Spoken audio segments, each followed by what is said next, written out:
Ah, les étoiles, elles sont absolument partout. Dans notre histoire, dans nos mythes et même dans nos équations les plus complexes.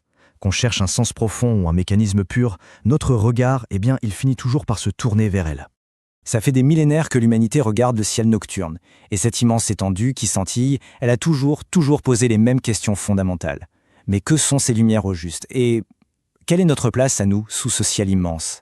Pour explorer ce sujet fascinant, on va utiliser deux approches, deux perspectives vraiment distinctes, toutes les deux issues de nos sources. D'un côté, celle des écritures anciennes, et de l'autre, celle de la science moderne. En fait, c'est comme avoir deux lentilles différentes pour observer un seul et même ciel. Alors, notre parcours va se dérouler en 3 temps. On va d'abord voir les étoiles comme des signes divins, ensuite on plongera dans la vie cosmique d'une étoile, de sa naissance à sa maturité, et pour finir, on explorera leur fin qui peut être spectaculaire. Allez, c'est parti pour la première partie, les étoiles vues comme des signes divins. C'est une perspective qui est vraiment axée sur le pourquoi, sur le but et la signification de leur existence. Notre première source, un extrait du Coran, s'ouvre avec une image qui est assez saisissante. La sourate 53, qui s'appelle l'Étoile, commence par ce verset, par l'étoile à son déclin. Ce cadre cosmique qui sert en fait à introduire un moment de révélation divine.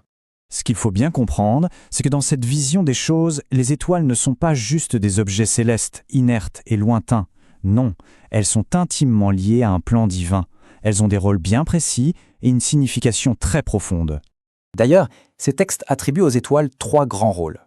Premièrement, elles sont engagées au service d'un ordre qui les dépasse. Deuxièmement, elles servent de guide pour la navigation.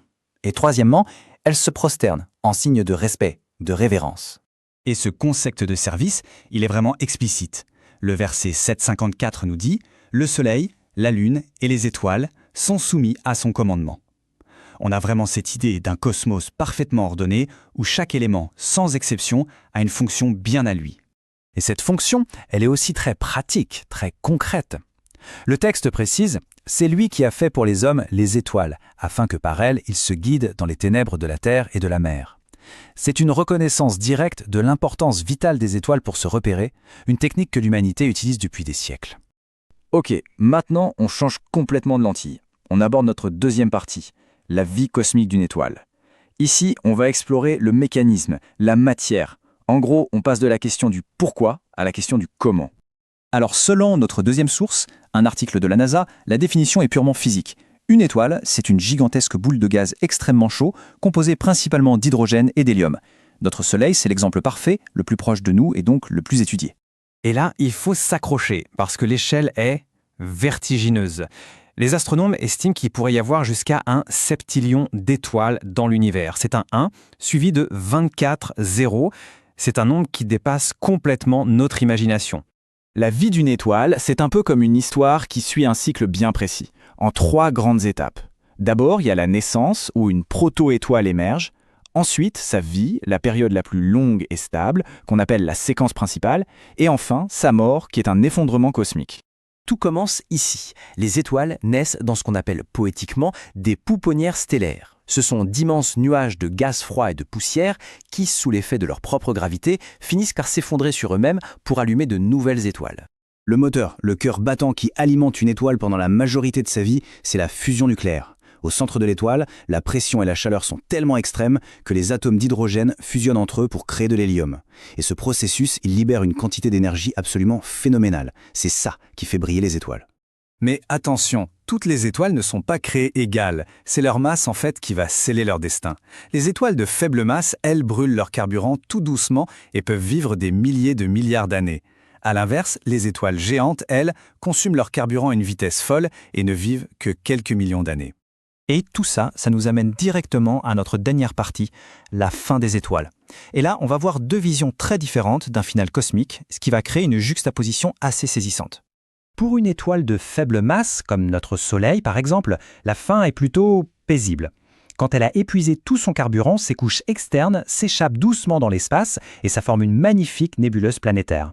Ce qui reste, c'est juste le noyau, une naine blanche qui va se refroidir très très lentement pendant des milliards d'années. Par contre, pour une étoile massive, le spectacle est beaucoup plus violent. Sa mort, c'est une explosion cataclysmique qu'on appelle une supernova. Et pendant un court instant, cette explosion peut être plus brillante qu'une galaxie entière. Elle projette tous ses éléments à travers le cosmos. Et après cette explosion monumentale, eh bien, le noyau de l'étoile s'effondre sur lui-même pour devenir un objet d'une densité inimaginable, soit une étoile à neutrons, soit, si l'étoile était vraiment, vraiment massive, un trou noir. Allez, on revient maintenant à notre première source. Ici, la description de la fin est tout aussi cataclysmique, mais la nature de l'événement est différente. Le verset 81.2 décrit un moment où les étoiles s'entrechoqueront. C'est une vision de chaos final. Un autre verset, le 77.8, vient renforcer cette idée d'une fin cosmique, avec ces mots « quand donc les étoiles seront effacées ». On voit bien qu'il ne s'agit pas d'un processus graduel, mais d'un événement soudain, final, qui éteint littéralement la lumière du ciel. Au final, on se retrouve avec deux grands récits.